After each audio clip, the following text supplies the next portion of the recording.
Okay, so now I want to use this image as a mask. To do that, once again, I'm back to the video clip itself. I'm going to use the track matte key, which is, we'll just type in matte. There it is, track matte key. Key is kind of should be thought of as a mask. It's just a way of, or a matte is a way of removing certain things. In this case, we want to use this dot to act as a mask. So I'm going to click and drag that to my video clip, and up here under the effects. So if I click that footage, I should see track matte key. I'm going to toggle that down, and under matte, I'm going to choose video 3, and that video 3 should be acting as a mask now. As you can see, the dot disappeared. The way to see the effect is to hide the video clip underneath it, and then you can see that my face is just highlighted there. Okay.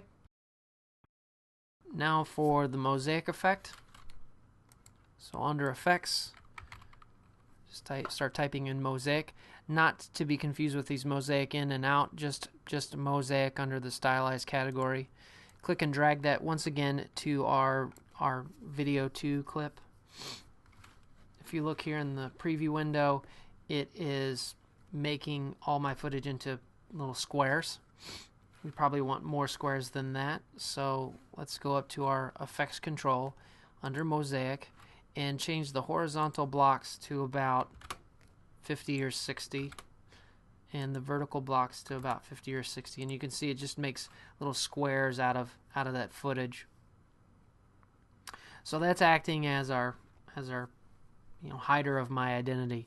If you turn the video clip underneath it, you can see that's how the effect's working. We're hiding a bit of footage, a duplicated version of that. Underneath is the unaffected footage.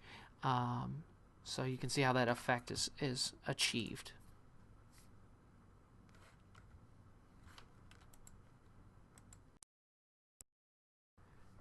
Now you may notice that in the footage I move my head quite a bit, which the mask doesn't always cover up all of my face. So what we're going to have to do is animate that mask. So in the video 3 layer, where we've got our Photoshop image, we need to animate that over time. To do that, it's pretty easy. Just make sure we're on that layer, and then under the effects control palette, let's toggle this motion category. These little timers, if you've worked with After Effects before, they're identical. They work identical to that. If you haven't, this just marks a change in those properties. So what we want to do is animate the position and maybe the rotation if we want to rotate that. So we're just going to click down those little stopwatches, and that creates these little diamonds here, which are keyframes, which mark change. Now we're going to play the footage. So we're going to play until my head just gets out of that circle. So maybe down here, at that point, we just move the circle down to my face, do any rotation that might need to be done, and then continue on. Notice that keyframe has marked that change. So you should see little diamonds. So once again, my head's kind of moved down. So we just want that circle to follow my head. So I'm just starting and stopping. I'm using the space bar to do that, and then just changing that circle over time so it just matches my head. So finish that out for the rest of the footage.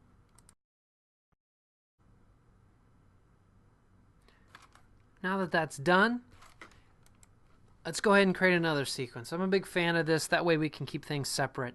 If I ever change that clip with the sound, I can do that here, and those changes will be reflected in the clip affected sequence because it's just using that as footage. Then I can take this to my master timeline, the sequence that I'm eventually going to export out. So once again, a new sequence, same settings. Let's just name this alien out. Okay, so that'll be our final. And let's just drag our clip affected in that timeline. It just gives us a little more simplified control. We make little blocks, put those in sequences. We take those sequences and put them in other sequences. It makes it just a little easier to wrangle all that footage. Okay, so now that that's done, now what I want to do is I've got a little After Effects animation, and there's a pretty cool way of incorporating that without having to render it out in After Effects. What I'm going to do is create a dynamic link between this Premiere file and my After Effects file. So let's go up to File, Adobe Dynamic Link. So we're not importing this footage, we're creating a link between this Premiere file and the After Effects file which I've created. And we're going to say Import After Effects Composition. So there's a composition. Compositions are much like sequences, and you'll have to go through the file system directory to find it, and it's in our footage, and it's called Hard Hit. And once you select that footage, it'll show you all the content of that After Effects file, and our composition we want to import is called Hard Hit. So we'll say OK. And this is a link, so at any time I can edit this in After Effects, make changes, and once I save those changes, this should reflect those changes automatically. So that's a pretty cool and beautiful thing. So let's go ahead and move that to our video 1 footage, and go ahead and play it and see what it looks like. So it plays the Hard Hit logo. Let's zoom in on that footage. You can drag and drop that After Effects right to the stage just like it was footage, and add transitions, etc. So I'm going to go ahead and drag and drop a cross dissolve, just so it kind of fades in between those. Okay, so now we just need a little music. It's in this Sawtooth MP3. I want to just use part of it, so I'm going to drag the whole clip in there. If it hadn't been imported already, just import that. That's in the footage file. I'm going to use the Cut tool to cut most of that footage away, and then click the rest of it and press delete. That way that goes away. And I kind of want this music to play and just fade out. Under Effects, I'm just going to type in Fade. It's under Audio Transitions. And I'm going to use the exponential fade and just drag that right to the footage. And that should fade out. And this little... So let's go ahead and play that footage. So that fades out. So now we just have some trimming up to do. Let's go ahead and go, if you look, it's going to zoom out. If you look, I still have my cut at the end. So we'll want to get rid of that. And let's go ahead and do that in our clip affected, since we did the front end of it. Let's do the back end and clip affected.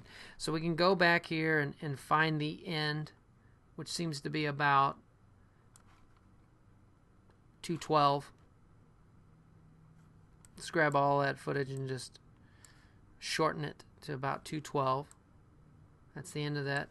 So when we go into Alien Out, that should reflect. We see we've got these this little lost time bit here.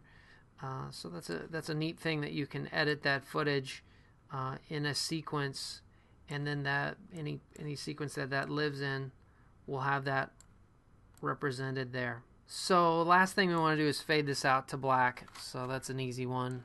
Just type in black in the effects dialog here, and we'll just drag and drop that to the end of our clip. And so happy editing. I'll see you later.